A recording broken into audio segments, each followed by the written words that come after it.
More stuff in front of the door. This is where I'm going to build the loft that you're going to see in the video. Because there was so much stuff in the way, obviously we had to move it, and so here we're just moving it all out of the way. Lots of slabs, lots of lumber. Kind of have a problem collecting lumber. Now we're discussing where to weld the tabs to hold the loft in place. It's strictly just to keep the loft from moving side to side. It's not any load bearing. Got to clean off all the foam, move the conduit line, clean up the galvanized parts of the steel that we're going to weld to, and then eventually weld on some 2-inch angle iron. We wound up making a couple modifications to this throughout the process as we went, so it was by no means a scientific effort.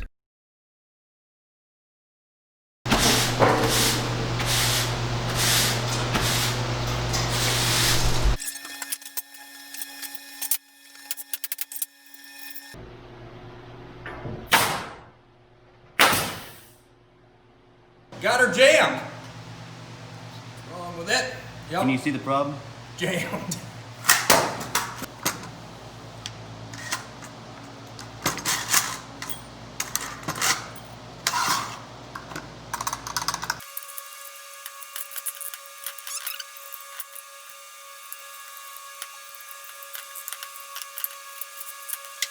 Unjam. After unjamming the nail gun, it was time to proceed with the process. We effectively made 6x4s so we could kind of fake timber frame it. So every one of the 2x6s that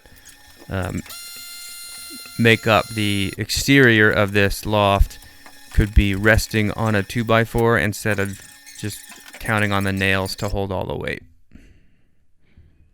Nice little slow-mo, chipping away that closed cell spray foam just for fun.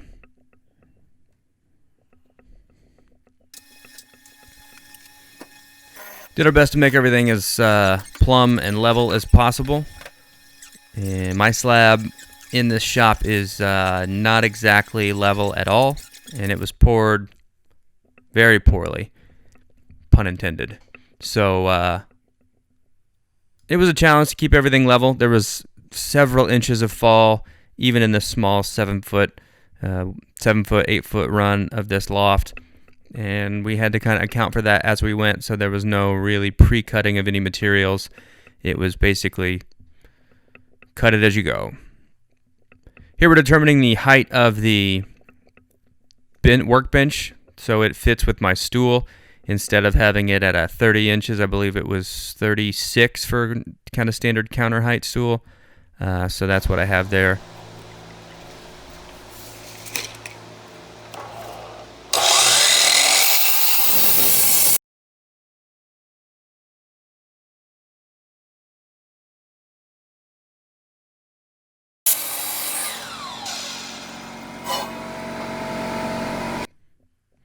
Continuing with the build, we're doing the joists here. I went with 2x4 joists because, 2x6s was a little bit overkill, and I wanted to make sure I got everything included in the budget.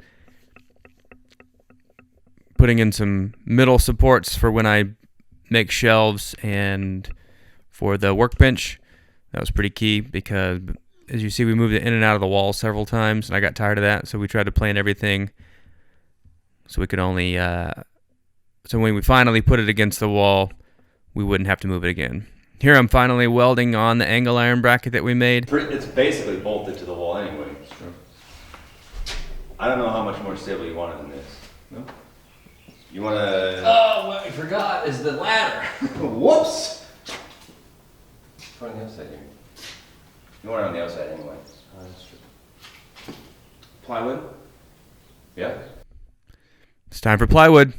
We used a full 4x8 sheet here, and then we cut one down to I think about 3 foot because it was a 7x8 or something like that on the loft. Screwing it in, it made it way more stout. Here I'm building the workbench, and this is the same day. So So I made the workbench 18 on this section I'm working on, and then 24 on the next section. And those are inches deep.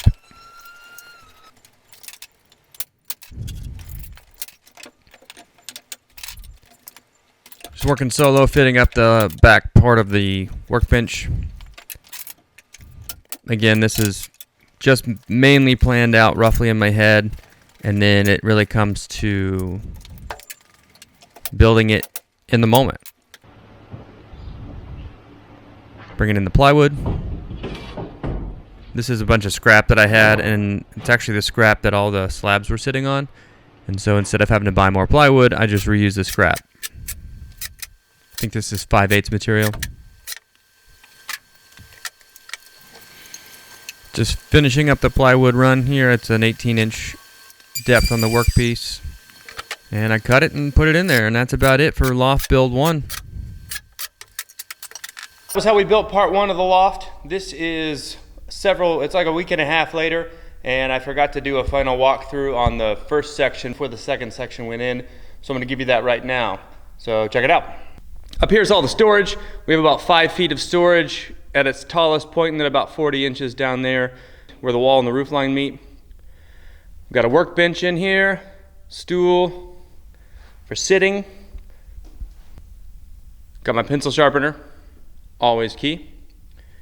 The next phase of this build out is going to be shelves underneath and shelves above, but I wired it. I put lights in here so it's quite bright. I had this existing 220 outlet, and all I did was run a new quad over here to this side, the north side, from this existing quad on the east side.